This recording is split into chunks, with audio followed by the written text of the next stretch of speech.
볼게요.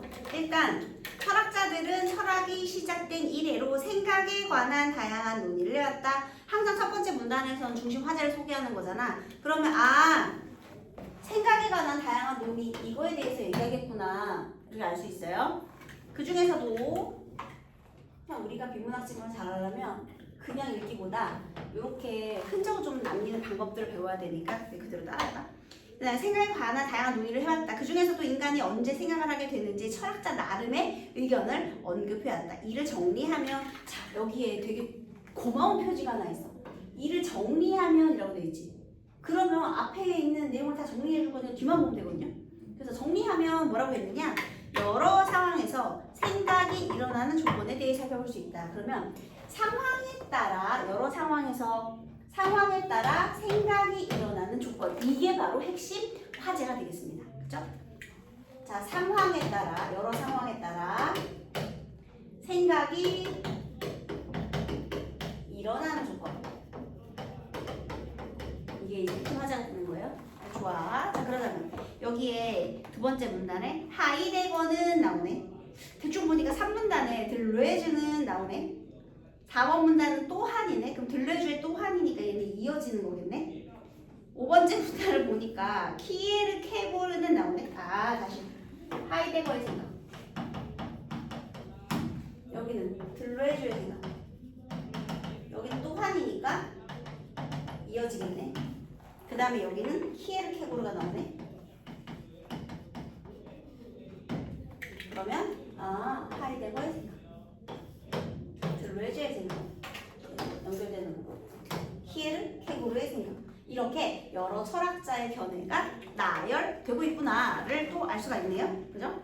자, 그럼 이제 하나씩 볼까? 자, 먼저 생각이 일어나는 조건.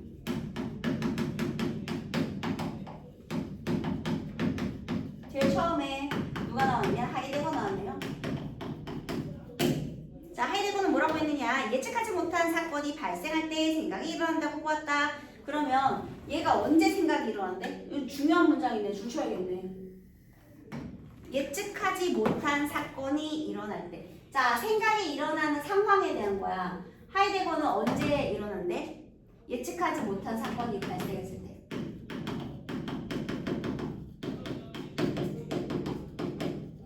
지금 이거 생각이 일어나는 조건이야.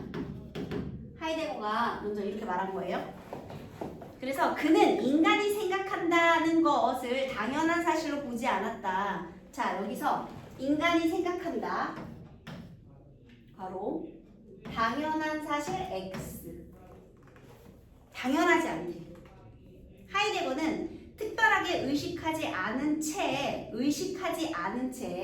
그러면 의식 X 어떤 것과 관계한다는 의미, 그게 바로 손 안에 있음이라는 표현을 사용했대요. 자, 지금 이 하이데거가 중요한 두 가지를 얘기했는데 손 안에 있음.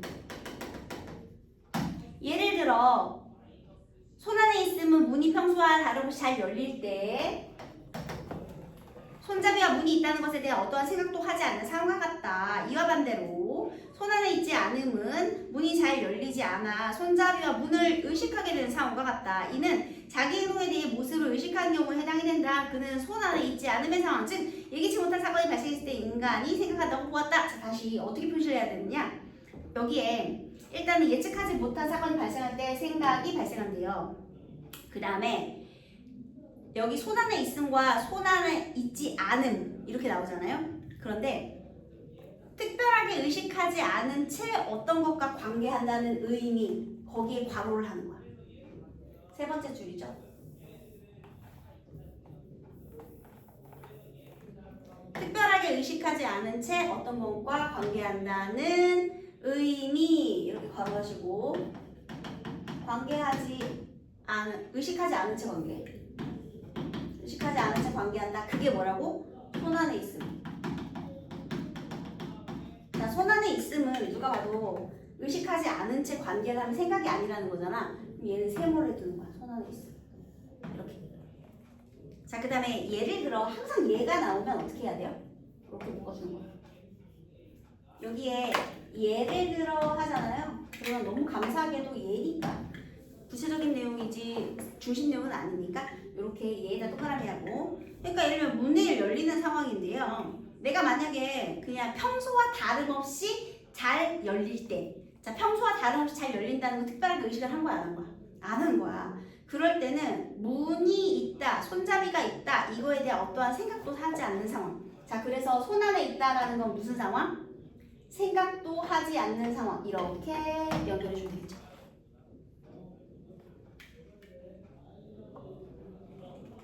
그래서 예측하지 못한 사건이 발생했다. 얘를 뭐라고 설명했냐면 손 안에 있음과 그 다음에 손 안에 있지 않은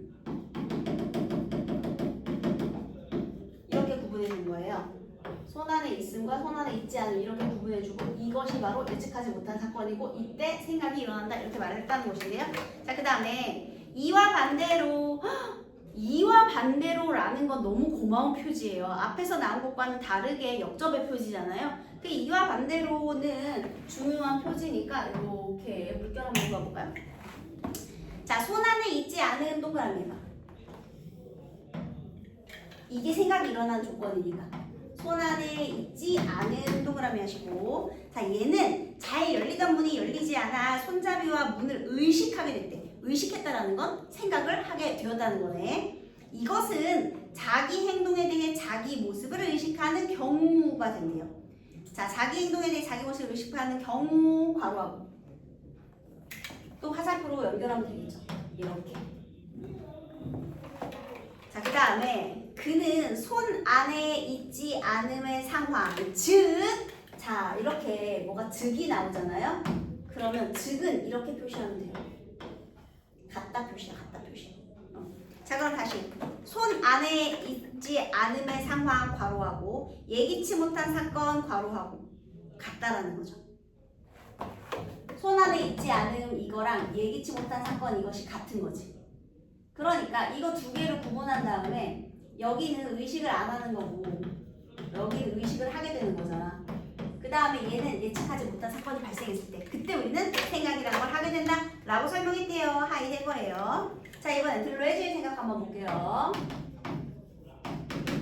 들로에즈는 예기치 못한 사건을 우연히 마주쳤을 때 이를 해석하는 과정에서 생각이 일어난다.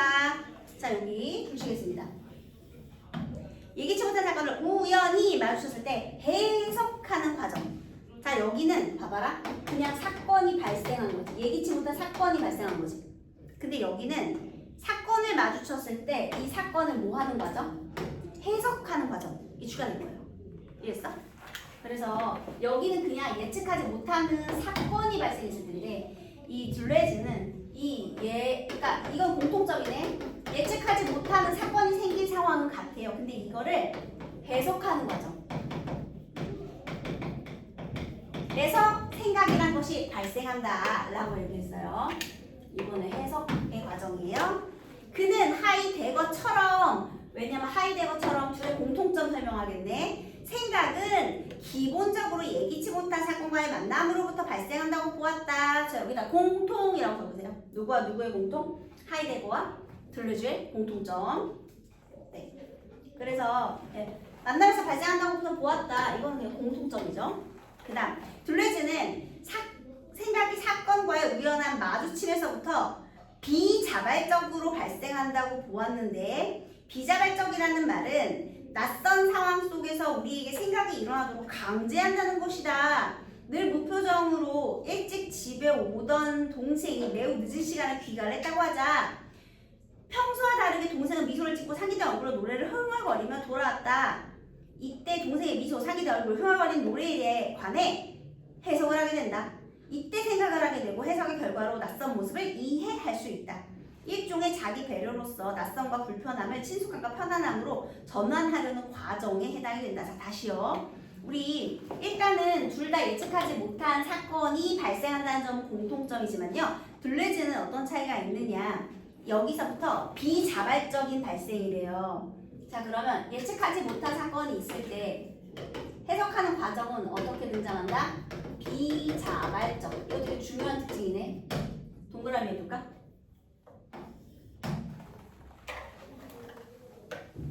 비자발적으로 발생한대. 자, 여기서 비자발적이라는 말은 괄호하겠습니다.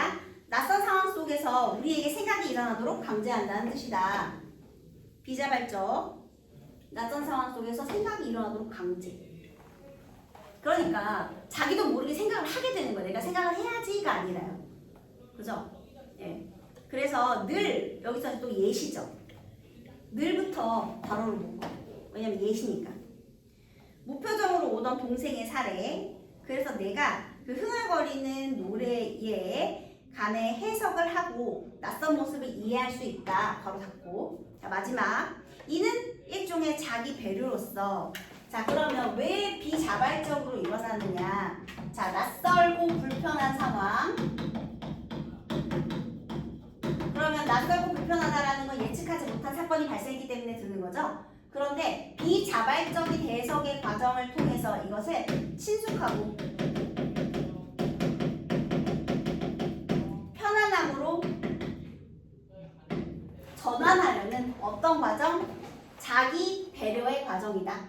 그래서 자, 자기 배려, 일종의 자기 배려로서. 그래서 자기 배려도 동그라미 하고, 그 다음에 괄호하면 되겠죠? 낯선과 불편함을 친숙함과 편안함으로 전환하려는 과정. 이렇게 괄호하면 되겠습니다. 자기 배려의 과정이고, 낯선과 불편함을 친숙함으로 이렇게 중간에는 화살표를 준비했습니다. 그래서 낯선 불편함을 이렇게 친숙함과 편안함으로 바꾸려는 자기 배려이다. 이렇게 됐죠? 또한 그러면 아직 안 끝났어. 비자발적으로 일어난다 하나 있고요. 그 다음에 이제 들레즈의 또 다른 생각. 생각이 일어나는 조건은 또 뭐가 있어? 무의미가 있대요. 자, 비자발적이 첫 번째고 두 번째가 뭐가 있는 거예요? 무의미. 무의미도 동그라미 해볼까요?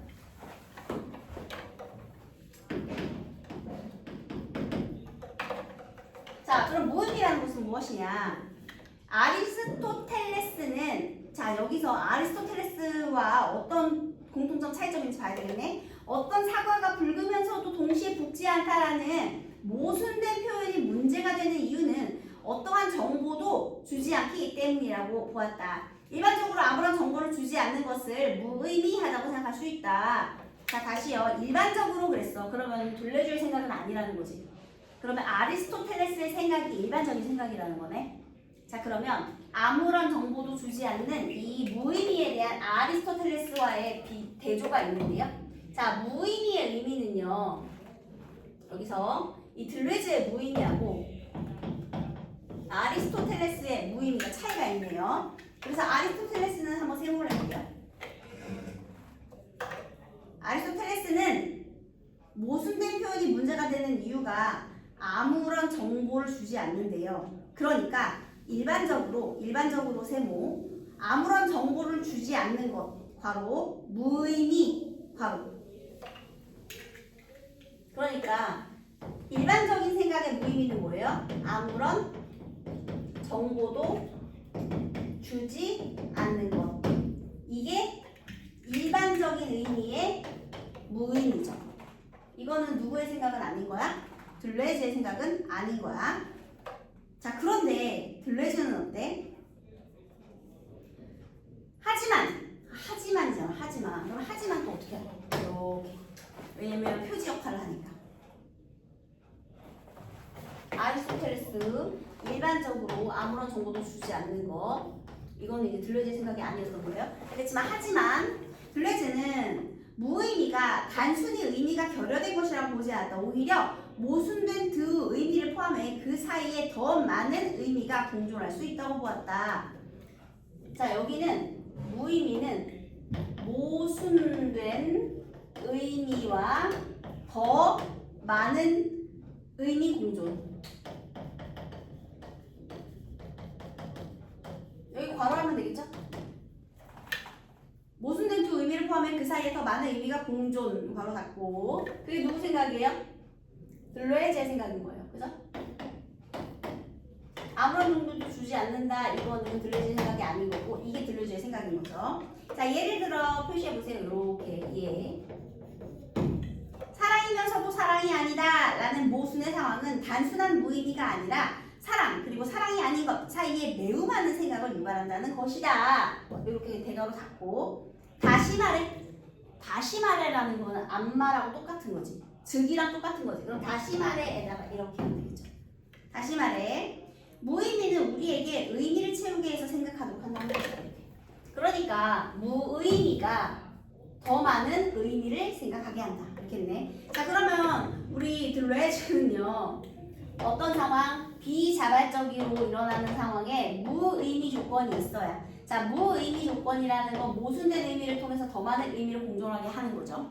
그래야 우리가 해석을 하고 생각을 한다. 이렇게 됐네요. 자 이 밖에도 어떤 존재를 단독적으로 교환 불가능한 존재라고 인식할 때 생각이 일어나는데요. 자 여기 주시면 되겠네. 어떤 존재를 단독적으로 교환 불가능한 존재라고 인식할 때 그게 누구의 생각이 되는 거예요? 기에르 헤고르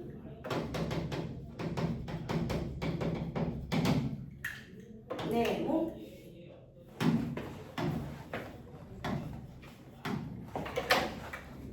자 어떤 존재에 대한 생각인데요. 이번에는 얘네 둘의 공통점은 아까 전에 이거였죠. 예측하지 못한 사건과 관련이 있다. 이건 둘의 공통점이었잖아요. 그런데 자 이번에는 어떤 존재에 대해서요. 자 얘는 어떤 존재가 있는데 이 존재를 단독적이고 그 다음에 교환 불가능한 존재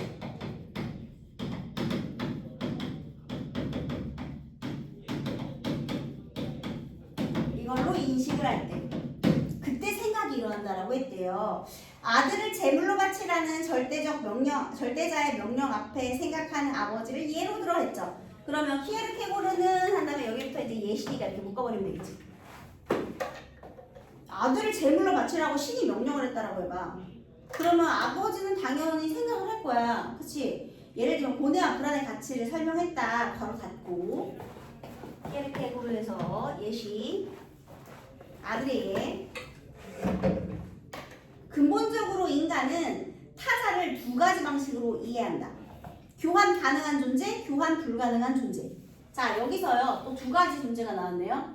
교환 가능한 존재 세모, 교환 불가능한 존재 동그라미. 교환 가능한 존재와 불가능한 존재. 이건 이제 어떤 존재에 대한 생각이에요.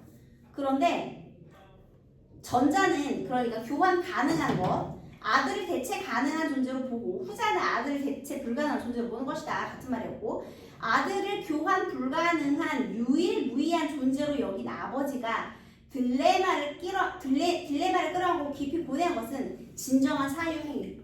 교환 불가능하기 때문에 고민한다는 거야. 대체 가능성이 있으면 바꾸면 되지. 근데 바꿀 수가 없으니까 고민을 하는 게 생각이 나 이렇게 말하는 거예요. 너무 쉬운 질문이죠? 네. 간단하게 봅시다. 자, 답을 맞춰볼게요. 이끌을 전개 방식으로 적절한 건 아하. 자, 문제 풀 때는 어떻게 풀어야 돼요? 20번. 적절한 것은 항상 적절한 거 문제 풀 때는 동그라미에 주는 거예요. 적절한 것은 이렇게. 선택지 1번. 화제에 대한 다양한 관점을 병렬적으로 제시하고 있다. 자, 병렬적이 뭐예요? 같은 추리를 열거하는 거지. 아이 뭐야 1번 답이잖아. 병렬적으로 열거하고 있다. 무조건 적절한 건 답 1번. 그럼 나머지는 아닌 거 확인만 하면 되겠네. 각각의 장단점 노노노, 절충한 대안 노노노, 특정 기준의 한계를 유형별로 제시 땡땡땡. 다양한 논쟁을 통해 하나로 정리. 다 틀렸네요. 네, 쉽게 풀었고. 자, 그 다음 윗글을 읽고 이해한 내용으로 적절하지 않은 것은, 자 여러분 적절하지 않은 것은 에다가 이렇게 표시해야 돼요. 않은 것은 1번. 하이데거는 문이 평소처럼 잘 열리는 상황에서는 자 생각이 일어나지 않는다. 평소처럼 잘 열리는 상황이 낯선 상황입니까? 아니에요. 그러면 잘 일어나지 않는다. 맞는 소리. 하이데거는 자기 행동에 대해 자기 모습을 의식하는 것에서 생각이 일어난다라고 보았다. 자 우리 여기 두 번째 문단의 거의 끝부분에 있잖아요. 자기 행동에 대해 자기 모습을 의식하는 경우 이게 생각이다. 맞죠? 낯선 상황에서 맞는 소리. 들레즈는 생각이 하나의 의미로 고정된다는 뜻으로 비자발적이라는 말을 이용했다. 비자발적이라는 건 뭐예요? 생각이 일어나도록 강제한다라고 했지 하나의 의미로 고정된다고 했어? 아니 어떻게 갑자기 이렇게 말도 안 되는 내용이 나왔지? 그래서 땡! 3번이 너무 틀렸죠? 3번에서 들레즈는 비자발적 하나의 의미로 고정된다. 하나의 의미로 고정된다 거의 다 틀렸죠? 그래서 이게 틀린 거 찾는 거니까 정답. 그다음 들려주는 낯선 사건이 발생했을 때 인간이 해석하는 거죠. 봐봐, 낯선 사건을 해석하는 거죠. 하는 소리죠. 아리스토텔레스는 모순된 표현이 정보를 제공하지 않기 때문에 문제다. 맞죠? 무의미에 대해서 얘기했어요. 자, 이번엔 기억의 의미. 일종의 자기 배려로서 낯섦과 불편함을 친숙함과 편안함으로 전환하려는 과정에 대해 적절한 것은, 자, 22번도 적절한 거예요. 적절한 거 찾아볼게요. 친숙함에서 벗어나 낯섦을 지향한다. 바뀌었죠? 낯섦에서 벗어나서 친숙함을 지향해야지. 평소와 다른 상황에서 느끼는 거북함을, 불편함을 해소하려는 것이다. 맞네! 정답 2번이네. 자기 행동 변화 틀렸고, 결과 외면 틀렸고, 일상생활의 습관적 행동이 가져오는 불편함? 아니죠. 일상적인 게 아니라 예기치 못한 상황이 발생했을 때예요. 일상의 습관이 아니라. 그래서 땡! 아, 이거 쉽다. 자, 23번. 이번에는 자, 누구의 입장에서? 레즈의 입장에서 가장 적절한 것은 적절한 동그라미 3점짜리 문제네요. 상황이 있어요.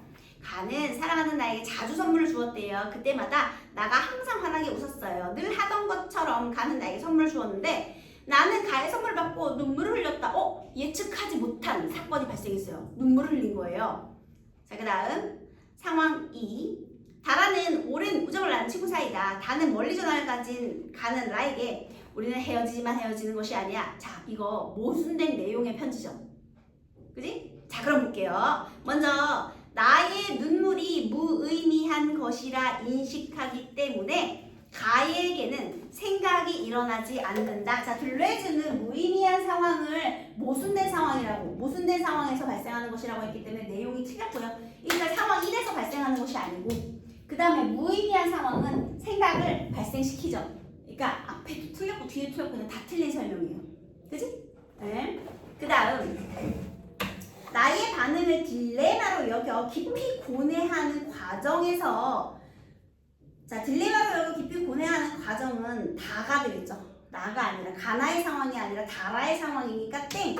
자, 나의 눈물을 특별하게 의식하지 않은 채 어떤 것과 관계하는 상황으로 인식하여, 자, 눈물을 특별하게 인식하지 않다가 아니라 지금 이 상황 가는 비자발적인 상황이거든요. 그리고 상황 나는 무의미한 상황이고. 그러니까 틀렸지, 설명이.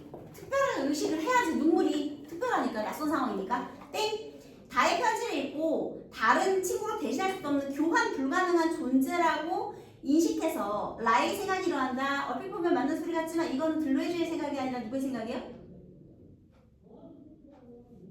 그래, 키에르 케고르의 생각이기 때문에 틀린 거예요. 그러면 5번 볼까? 다가 쓴 모순된 표현 사이의 의미를